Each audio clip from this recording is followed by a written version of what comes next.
Welcome everyone, and welcome to you as we gather here for this evening. And of course, what I was saying was acknowledging the people, everyone in the room, not just the important people, but everyone as important as Ed would have seen it. So thank you so much for being here.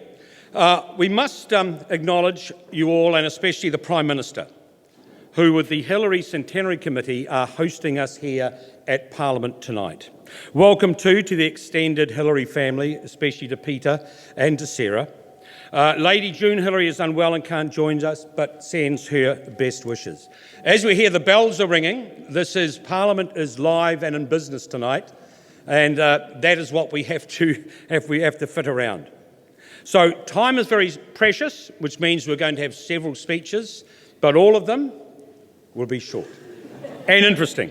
But first, let me take you through the health and safety notices. Now, I know this may seem a bit boring, but your comfort and safety is very important to us all. The bathrooms are down there towards the entrance where you came in. In the event of a fire, deal directly with the parliamentary staff. The assembly point is out on the front lawn by the Seddon statue. In the case of an earthquake, unheard of in Wellington, of course, drop, cover and hold and await instructions. Your visitor sticker that you came in with is very important. You may need that to get out of the building. And of course, this is a smoke-free environment. Plus, a final reminder, I forgot myself and just realised, is please put your phones on silent. One other thing, we could not be here without the generosity and support of our sponsors. The Hillary Centenary Steering Committee, Inspire Us Worldwide, SweeneyVesty, the University of Waikato, Sir Edmund Hillary Scholarship Program, the NAR Foundation and Orbit World Travel. I also want to acknowledge the Waikato University Quartet who have been playing fantastic. Thank you so much. We have some treats in store from the Poet Laureate and from New Zealand Post who are debuting a suite of 5 centenary stamps, and you'll all receive samples as a parting gift tonight. Unless you drop a glass, in which case you get none. But first, let me welcome our host, our Prime Minister, the Right Honourable Jacinda Ardern.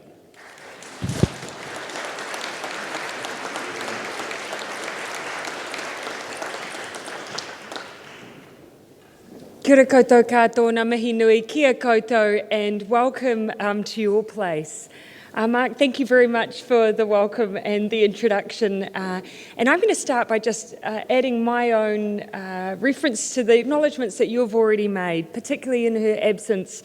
Lady June Hillary, Peter and Sarah Hillary, all the members of Sir Edmund Hillary's family, members of the Diplomatic Corps, Clive, and members of the Hillary Centenary Steering Committee, Chair Mike and members of the Himalayan Trust, my many parliamentary colleagues who are in amongst you here today, sponsors, distinguished guests, ladies and gentlemen. When Sir Edmund Hillary and Tenzing Norgay made it to the summit of Mount Everest in 1953, they showed the world that determination and aspiration can literally lead you to lofty heights. And Hillary's famous comment, the one that we all know and the one that we could all repeat, that we knocked the bastard off. It's the first time I've been able to swear in Parliament and not be sat down. It gave the event a distinctly New Zealand touch, and it gave the world an introduction to one of our most adventurous, no-nonsense, down-to-earth Kiwis that we were so blessed to call our own.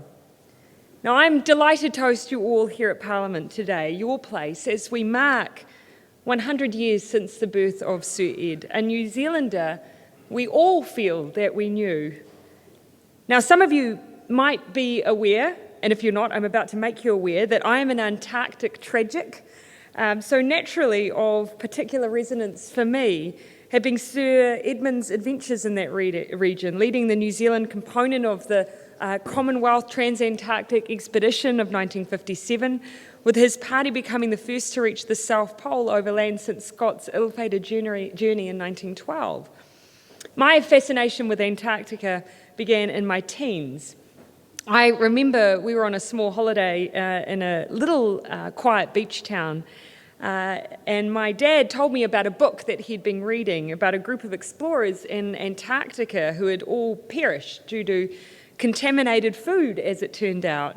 It wasn't a happy story, but one nonetheless that demonstrated to me the inherently human curiosity that we have about the world around us, and that it, of course, extended to that hostile part of the world. After that, I was hooked. To this day, a book called Endurance, Shackleton's Incredible Voyage by Alfred Lansing remains my favourite book of all times. And so when I recently saw an image of Sir Ed talking about feeling emotional when visiting Shackleton's hut the first time, I totally understood why. I do wonder, though, if Sir Edmund were here today, whether he would like all of this fuss in his honour. But whether he was a relative, or whether he was a friend, or whether he was your hero from afar, I know we will all agree that he would have seen himself as an ordinary man. But he did the most extraordinary things. His example suggests perhaps we are all more capable of great achievements than we realise. And I see this in the people of Aotearoa constantly. I'm constantly inspired by not just our people's skills and talent, but their courage to overcome fear and other barriers, and to be really humble about their achievements. In so many ways, Sir Ed embodied that quiet courage and aspiration that we see in our innovators, our entrepreneurs, our simple everyday heroes and grafters.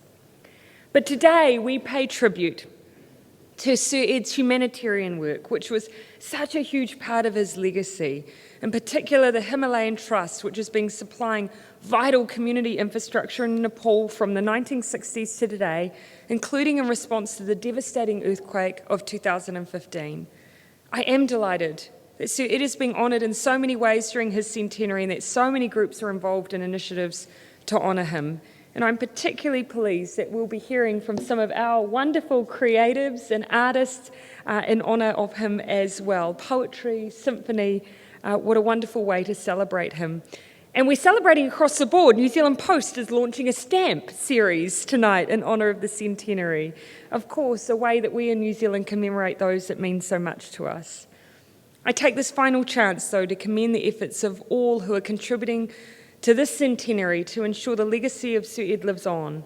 I particularly thank the Hillary Centenary Steering Committee and many other trust people, organisations, SweeneyVesty, who have helped sponsor tonight's celebrations. And finally, I want to conclude with one of my favourite factoids about Sir Ed. It's not his love of Shackleton, or even his appreciation and genius use of the humble Massey Ferguson, although I love both of these things about him. It's the fact that in Nepal, Sir Ed was known as Bruba Shahib, big in heart. He showed us the value of following your dreams, but that the way that you followed them mattered too. He treated people with kindness, generosity, and manaakitanga. As we celebrate his centenary, let us remember this remarkable New Zealander, and let us always remember to learn from him too. Nō reira, tēnā koutou, tēnā tātou katoa.